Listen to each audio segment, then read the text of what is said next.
महाभारत में कौरवों और पांडवों की सेनाएं एक दूसरे के सामने लड़ने के लिए सज्ज थीं। अर्जुन के आग्रह पर श्री कृष्ण रथ बीच में ले गए। अपने सगे संबंधियों को सामने देखकर अर्जुन भ्रमित हो गए। कृष्ण, न मुझे विजय चाहिए, न राज्य, न सुख। हमें राज्य मिले भी तो क्या होगा? भोगों का हम क्या करेंगे? जीने में क्या रखा है? ये सब के सब मेरे आचार्य, मेरे गुरु, मेरे पिता, मेरे ताऊ चाचा, मेरे बेटे, मेरे बाबा दादा मामा पोते साले ससुर सगे संबंधी हैं। मैं इन्हें मरवाना या मारना नहीं चाहता केशव, चाहे मेरी जान भी क्यों ना चली जाए। भले ही 3 लोगों का राज्य मुझे मिल जाए, फिर तो थोड़ी सी भूमि की बात ही क्या है। माना यह आकताई है, किंतु वो है तो हमारे बंधु ही।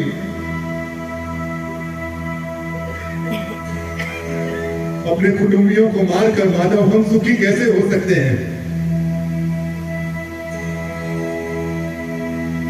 महाशोक की ये महापाप करने को हम तैयार हैं। राज्य और सुख के लोभ में हम अपने ही लोगों की हत्या करने को उतारू हो गए। धृतराष्ट्र के अस्त्रों शस्त्रों से सुसज्जित बेटे भले रण में मुझे मार डाले, तो भी मेरे लिए यही उचित और स्वीकार्य होगा।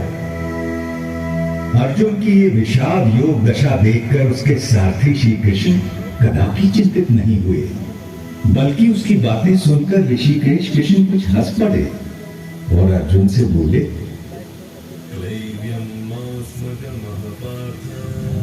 कायर मत बन पार्थ, यह तुझे शोभा नहीं देता।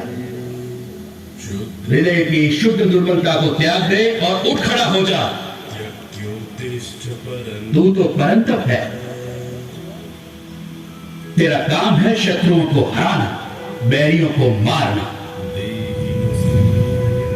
इस देह में आकर हमारी आत्मा बचपन, जवानी, बुढ़ापा इन सभी अवस्थाओं को प्राप्त करती है और फिर एक देह से निकलकर दूसरे देह में चली जाती है।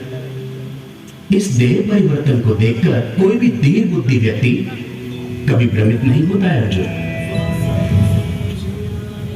जैसे पुराने कपड़ों को उतारकर मनुष्य नए कपड़े पहन लेता है, उसी प्रकार आत्मा भी पुराने शरीर को त्याग कर नया शरीर धारण करती है।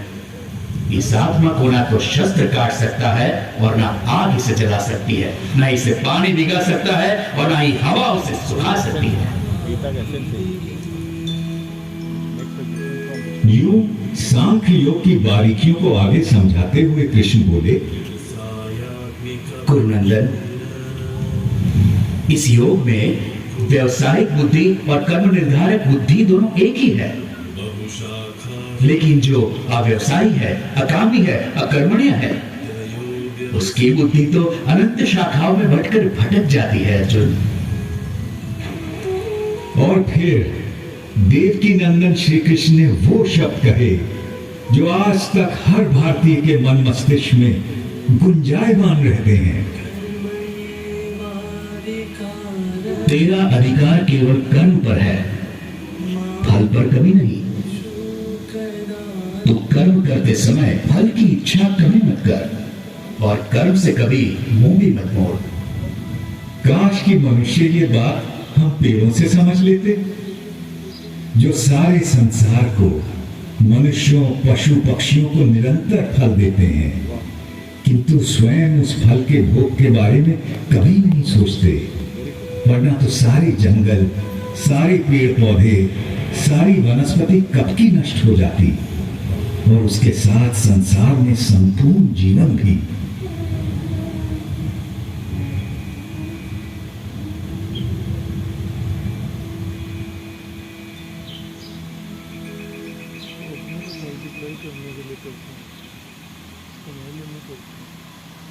अब आपकी बातें मिली जुली सी है जनार्दन, और आप मुझे भ्रमित कर रहे हैं। कृपया निश्चित करके कोई भी एक बात कहे जिससे कि मेरा कल्याण हो देवकी नंदन। और आपका जन्म तो कई युगों के बाद हुआ था, सतयुग, त्रेतायुग, फिर आप सब कैसे जानते हैं कि आरंभ में यह सब कहा गया था? भरतवंशी अर्जुन, जब जब धर्म का ह्रास होता है और अधर्म बढ़ता है, तब तब मैं अपने आप को स्वयं सर्जित करता हूं। भले लोगों की रक्षा के लिए, बुरों के नाश के लिए और धर्म की स्थापना के लिए मैं बार बार अवतार लेता हूं, हर कल्प में होता हूं। मत्स्यः कूर्मो वराहश्च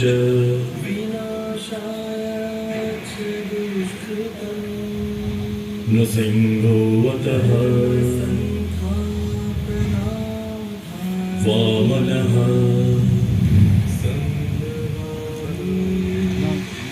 रामो